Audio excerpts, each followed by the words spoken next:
Hello guys, welcome back to my channel.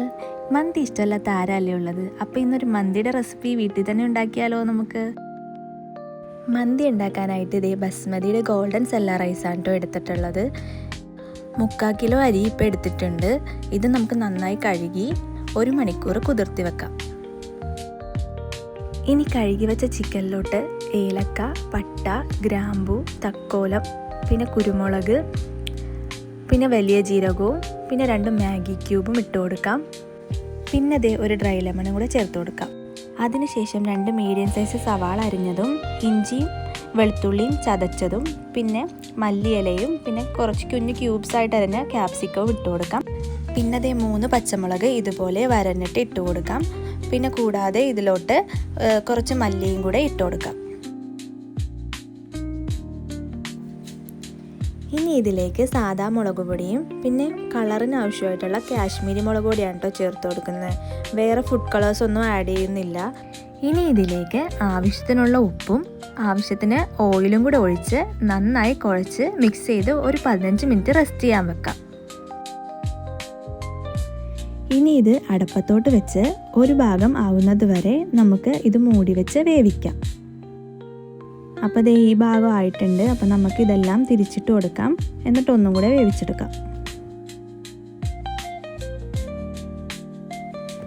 വെന്ത ചിക്കനെല്ലാം ദേ നമുക്ക് വേറൊരു പാത്രത്തിലോട്ട് മാറ്റി വെക്കാം.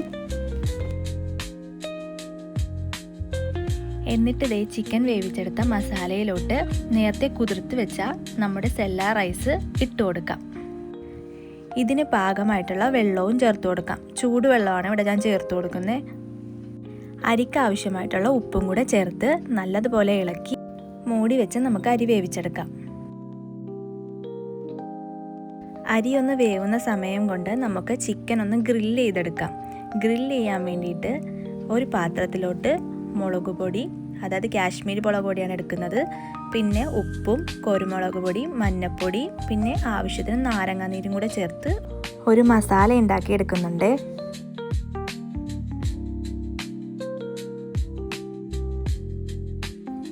ഇനി ഈ ഉണ്ടാക്കി വെച്ച മസാല നമുക്ക് ചിക്കനിലോട്ട് നന്നായി എല്ലായിടത്തും തേച്ച് പിടിപ്പിക്കാം.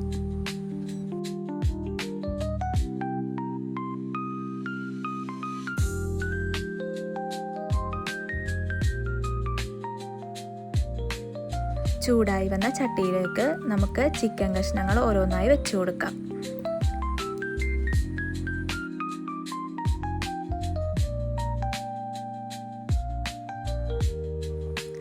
എന്നിട്ട് ഓയിലൊന്ന് ബ്രഷ് ചെയ്ത് കൊടുക്കാം.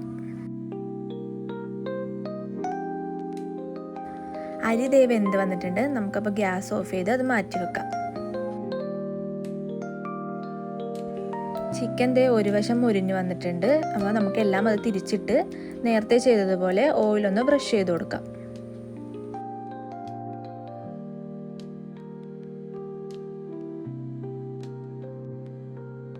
ചിക്കൻ എല്ലാം ദേ ഇതുപോലെ ചോറിൻ്റെ മുകളിലേക്ക് ഓരോന്നോരോന്നായി വെച്ച് കൊടുക്കാം. ഇതിന് മെയിൻ സ്മോക്കി ഫ്ലേവർ ആണല്ലോ. അപ്പോൾ ദേ 2 ചിരട്ട കത്തിച്ച് ഞങ്ങളിവിടെ കനലുണ്ടാക്കി. എന്നിട്ട് അതിലാണ് ഞങ്ങൾ സ്മോക്ക് ചെയ്തേക്കുന്നത്. അങ്ങനെ ദേ ഓയിൽ ഒഴിച്ച് ഇത് മൂടി വെച്ച് ചോറിലും ചിക്കനിലും ആ സ്മോക്കി ഫ്ലേവർ വരുന്നത് വരെ നമുക്ക് വെയിറ്റ് ചെയ്യാം. ആ സമയം കൊണ്ട് ഇതിന് മെയിൻ ആയിട്ടുള്ള മയോണൈസ് ഉണ്ടാക്കാം. അതിന് വേണ്ടി ഒരു മിക്സിയുടെ ജാറിലോട്ട് ഒരു മുട്ട പൊട്ടിച്ചൊഴിക്കുന്നുണ്ട്. അതിലേക്ക് 2 അല്ലി വെളുത്തുള്ളി ഇട്ട് കൊടുക്കുന്നുണ്ട്. പിന്നെ ആവശ്യത്തിന് ഉപ്പും കൂടെ ചേർത്ത് പിന്നെ ഓയിലും കൂടെ ചേർത്ത് നന്നായിട്ട് മിക്സിയിലിട്ട് അരച്ചെടുക്കാം. പിന്നെ ഇച്ചിരി ലൂസായിട്ട് വേണമെന്നുണ്ടെങ്കിൽ ലൂസായിട്ട് എടുക്കാം. കട്ടിയായിട്ട് വേണമെന്നുണ്ടെങ്കിൽ കുറച്ചും കൂടെ ഓയിൽ ഒഴിച്ച് കൊടുത്താൽ മതി. എന്നിട്ട് ഒന്നും കൂടെ മിക്സിയിലിട്ട് അരച്ചാൽ മതി. ഞാൻ കുറച്ചും കൂടെ ഓയിൽ ഒഴിച്ച് ഒന്നും കൂടെ അടിച്ചെടുത്തിട്ടുണ്ട്. അപ്പോൾ ദേ മയോണൈസും റെഡിയായി. ഇനി ദേ ഒരു പാത്രത്തിലോട്ട് മന്തി ഇട്ട് കൊടുക്കാം. മയോണൈസും ഇട്ട് കൊടുക്കാം. അങ്ങനെ ദേ നമ്മുടെ സിമ്പിൾ മന്തി ഇവിടെ റെഡി ആയിട്ടുണ്ട്. അപ്പോൾ നമുക്കിതൊന്ന് കഴിച്ച് നോക്കിയാലോ. ആ ചോറും ചിക്കനും ആ മയോണൈസും കൂടെ കൂട്ടി കഴിക്കുമ്പോൾ നല്ല ടേസ്റ്റ് ഉണ്ടായിരുന്നേ. എല്ലാവർക്കും ഇത് ഇഷ്ടപ്പെട്ടു എന്ന് വിചാരിക്കുന്നു. എല്ലാവരും ഇത് ട്രൈ ചെയ്ത് നോക്കണം. അപ്പോൾ അടുത്ത വീഡിയോ ആയിട്ട് കാണുന്നത് വരെ ടാറ്റാ.